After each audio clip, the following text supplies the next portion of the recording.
You just picked up a new drone and I bet you are dreaming about making footage like this. But when you go out trying, you will end up with footage looking like this. Jerky and not very smooth. In this video, I will tell you the secret settings nobody is talking about to generate buttery smooth footage. If you're new around here, I'm Henrik Olsen, and if you want to improve your drone skills and learn about emails, then consider subscribing to my weekly tips, tests and tutorials. Right out of the box, the parameters of your new drone is pretty responsive. They will react instantly on even the slightest movements on the sticks. And you probably will appreciate that the drone does what you tell it to do. The sensitive sticks are at the same time your worst enemy when you are going to generate cinematic smooth footage. Every rapid movement will show up on your footage and make it look like it's shot from a cheap toy drone.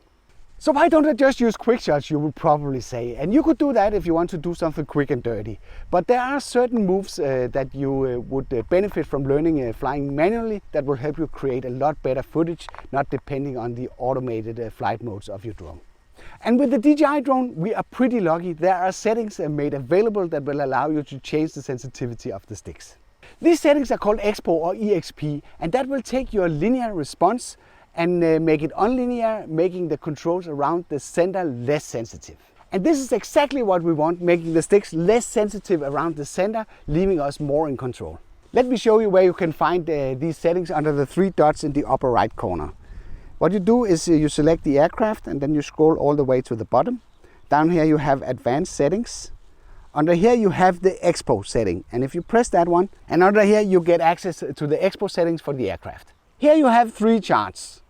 Throttle up and down, rudder left right, also known as yaw, where the drone turns around its own axis. Pitch forward and back, and left and right, they're also known as pitch and roll.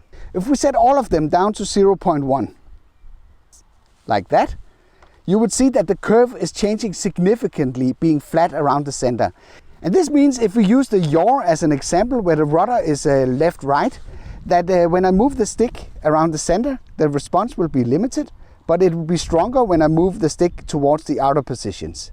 And that is pretty smart because that even if we slow down the response around the center of the sticks, we won't lose control. You can type in the value if you prefer that, but because you can slide it like that directly on the screen, this is much more convenient. You need to be aware that these parameters are changing when you're switching into another flight mode. If you switch it into sport mode, you can see the values are increasing slightly. There's no difference in the settings switching to tripod mode. From my experience, reducing the yaw motion is the most important, but reducing the speed of the pitch and roll as well will not hurt and will help you get everything right.